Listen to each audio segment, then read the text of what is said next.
बहुत बहुत स्वागत है आपका कृति भूमि न्यूज पर। जैसा कि आपको पता चलना हुआ है कि हम लोग कृति भूमि की जो टीम है हरियाणा के हर एक शहर में जा रही है और अपना सर्वे चल रहा है, जिसमें हर एक वार्ड के पार्षद जो है उनसे हम लोग बातचीत करते हैं और क्या क्या विकास कार्य हुए, किस प्रकार की समस्याओं का सामना करना पड़ा, इन तमाम जानकारियों के ऊपर हम लोग उनसे बातचीत कर रहे हैं।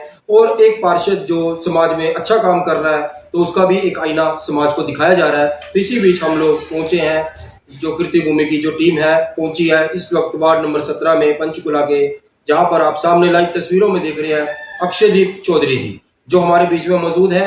आइए एक बार इनसे बातचीत करते हैं कृति भूमि न्यूज के द्वारा कि किस तरह के कार्य, किस तरह के विकास कार्य, उन सब चीजों के ऊपर बात करेंगे। सबसे पहले तो अक्षयदीप चौधरी जी, आपका स्वागत करते हैं कृति भूमि न्यूज पर। बहुत बहुत धन्यवाद। आपका मैं बहुत धन्यवाद करना चाहूँगा कि आपके माध्यम से हमारी जनता तक, सरकार तक बहुत बखूबी हमारी आवाज़ पहुँचाई जाती है और इसलिए इसके कारण आपका बहुत बहुत।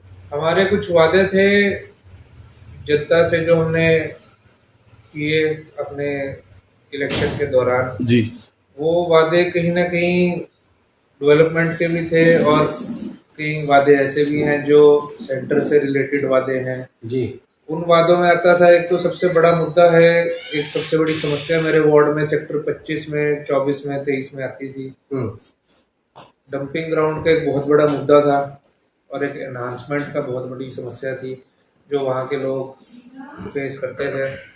इस पर हम शुरुआत से आवाज़ उठाते आ रहे हैं, लेकिन सरकार अभी तक इसके ऊपर कोई अभी तक सरकार द्वारा एक्शन नहीं लिया गया और ये अभी हमारी सबसे बड़ी एक समस्या है जो आज आने वाले समय में मैं ये पूरी करना चाहूँगा। इसके अलावा कहीं डेवलपमेंट के काम है, पिछले कुछ रोज़ 25 सेक्टर में, 23-24 सेक्टर में, बना गांव में, गग्गर पार जितने भी सेक्टर है वहाँ पर कुछ काम नहीं किए गए। मेरे वार्ड में जी 2 गांव आते हैं। गांव देवीनगर है, सेक्टर 3 में मेरा अपना गांव है जी। यहाँ पे हमारे पूर्वज रहे हैं, पिछला बहुत पुराना 150-200 साल पुराना गांव है। इसका तो एक बहुत सीधा साधारण एक एग्जांपल मैं आपको देना चाहूँगा कि शहर के बीचों बीच जो जिस चीज़ के लिए आज तक हम लड़ाई लड़ते आ रहे हैं, एक सेक्टर 23 में डंपिंग ग्राउंड बनाया गया था आज से कुछ 20 साल पहले, 25 साल पहले, जब वहाँ पे कोई भी रिहायशी एक मकान नहीं होते थे, रिहायशी एरिया नहीं होता था वो। लेकिन आज के समय में जब उस डंपिंग ग्राउंड के करीबन 100 मीटर दूर भी घर हैं, कोठियां हैं, लोग रह रहे हैं और इस चीज़ से काफ़ी समय से परेशान हैं। और हम सरकार को लगातार ये दावे देते आ रहे हैं, ये समझाते आ रहे हैं, ये निवेदन करते आ रहे हैं कि इस डंपिंग ग्राउंड को यहाँ से 10 किलोमीटर दूर भेज दिया जाए, लेकिन इस पर भी कोई एक्शन नहीं लिया जा रहा। तो ये भी एक बहुत बड़ा कहीं कारण है कि स्वच्छता अभियान भी इनका कहीं ना कहीं बहुत बड़ा एक फेल है और सिर्फ कागजों में ही इनके दावे किए जाते हैं, उससे ऊपर ये कुछ नहीं किया जा रहा। ऐसा है जी कि डंपिंग ग्राउंड के कारण हमने शुरुआत जो करी थी, नगर निगम से शुरुआत करी थी, उसके बाद वो ही मैंने एक पत्र बनाया, वो मैंने मेयर साहब को भी दिया, मेयर महोदय को दिया। उसके बाद मैंने स्पीकर साहब ज्ञानचंद गुप्ता जी को भी वो एक डंपिंग ग्राउंड के रिलेटेड दिया। फिर हम आने वाले समय में अनिल विज जी के पास भी जाके आए, माननीय गृह मंत्री जी ने मुझे बहुत ही, उनकी मैं सराहना करूंगा कि उन्होंने एक बहुत ही हिम्मत से और दम से ये बात कही थी कि इस डंपिंग ग्राउंड ये गलत है और इसको हम यहाँ से 10 किलोमीटर दूर भेजने का काम जल्द से जल्द करेंगे।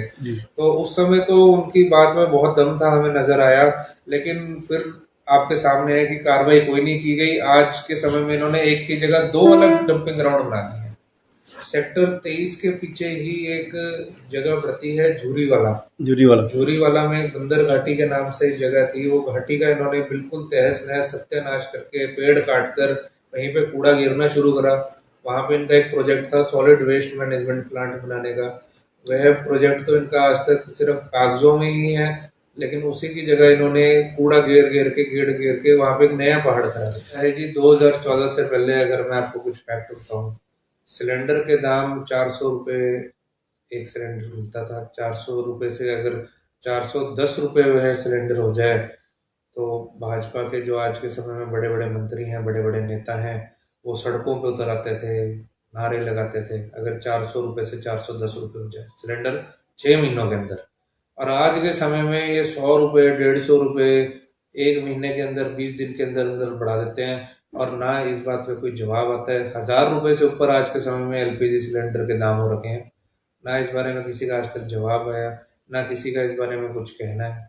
और हम ये सवाल पूछना चाहेंगे प्रधानमंत्री जी के साथ साथ बाकी भी जितने मंत्री हैं जो सड़कों पर आज तक लड़ते आए हैं, सड़कों पर नारे लगाते आए हैं, जब 400 रुपये से 410 रुपये सिलेंडर हो जाता था, कि आज के समय में 1000 रुपये से ऊपर सिलेंडर हो गया है।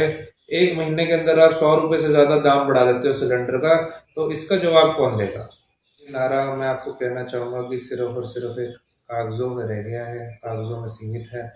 क्योंकि ऐसा कुछ, ये हमने तो सरकार की बहुत सराहना की थी, क्योंकि ये जो वाक्य है बेटी पढ़ाओ बेटी बचाओ, हमने इस चीज़ की बहुत सराहना की थी कि अगर ये कहीं आगे समय में ये सरकार चलाती है तो एक बहुत ही बढ़िया और हमारे देश को एक आगे तरक्की की ओर ले जाने वाला एक कार्य था।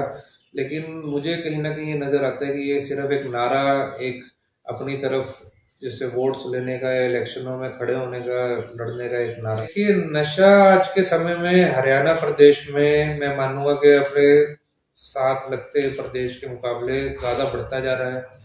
अगर हम बात करें पंजाब की, जो पंजाब में इतना नशा हम कहते थे, शुरू से सुनते आते थे कि पंजाब में नशे, आज के समय में पंचकुला शहर में, अगर मैं पंचकुला शहर की बात करूं, तो जितना हमारा युवा है बेरोजगार होने के कारण नशे की ओर धकेला जाता है, और नशे के कारण इतना बर्बादी की तरफ हमारा एक शहर ही बढ़ता जा रहा है। क्योंकि नशा एक कारण है जो जगह जगह पर आज के समय में हमारे शहर में बिक रहा है, और इसके ऊपर सरकार का ना ही कोई तंज है। मेरे वार्ड में मेन देखिए सेक्टर आते हैं 5, लेकिन उसमें से 3, 23 और 24 आता है। अभी हुड्डा के अंडर आता है, एचएसवीपी के अंडर। तो एमसी के थ्रू सेक्टर 4 और सेक्टर 25 में मेरे वार्ड में करीबन 12 और 12, 24 के करीब पार्क आते हैं जी। और ऑलमोस्ट हर पार्क की बहुत ही हालत, एक बहुत ही निंदनीय हालत थी, बहुत ही खराब हालत थी।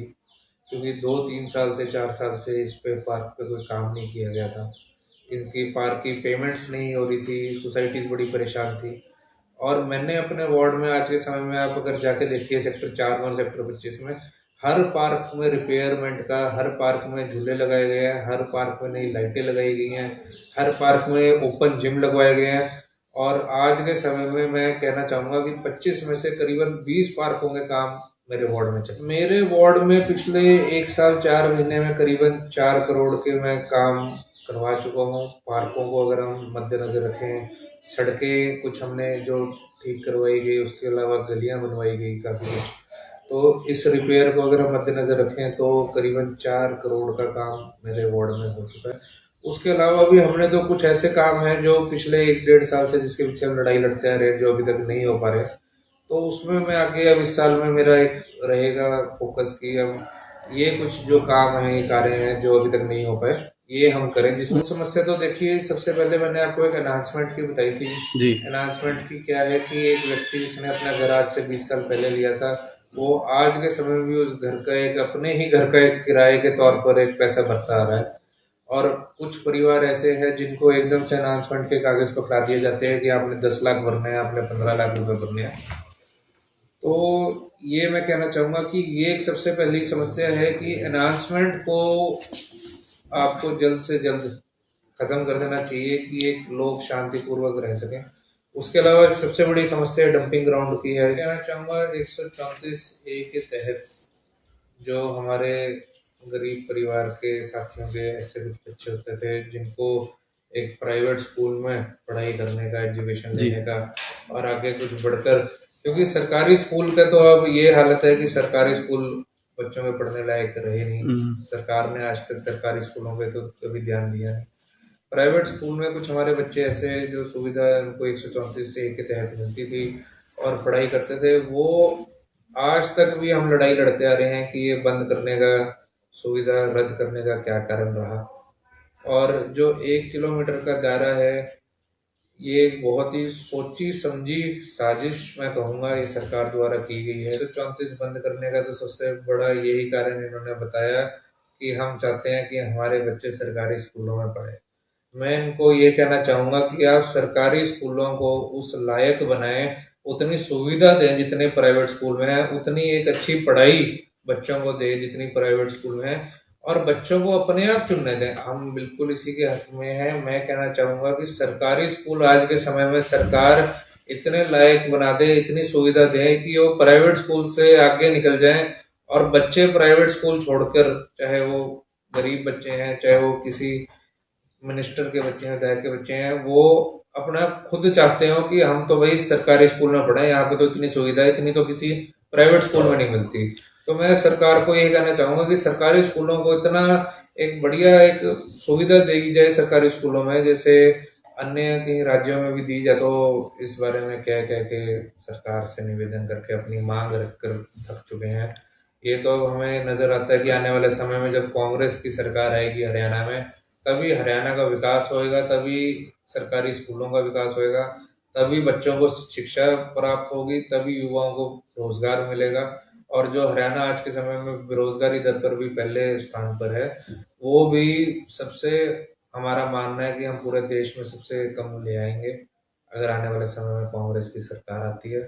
सबसे पहला हमारा यही एक स्टेप रहेगा कि हमारे युवा साथियों को शिक्षित करें और फिर उनको रोजगार दें। मैं तो आम जनता से सिर्फ यही निवेदन करूंगा कि आप सर्वोप्रिय हैं, आप हैं तो हम हैं।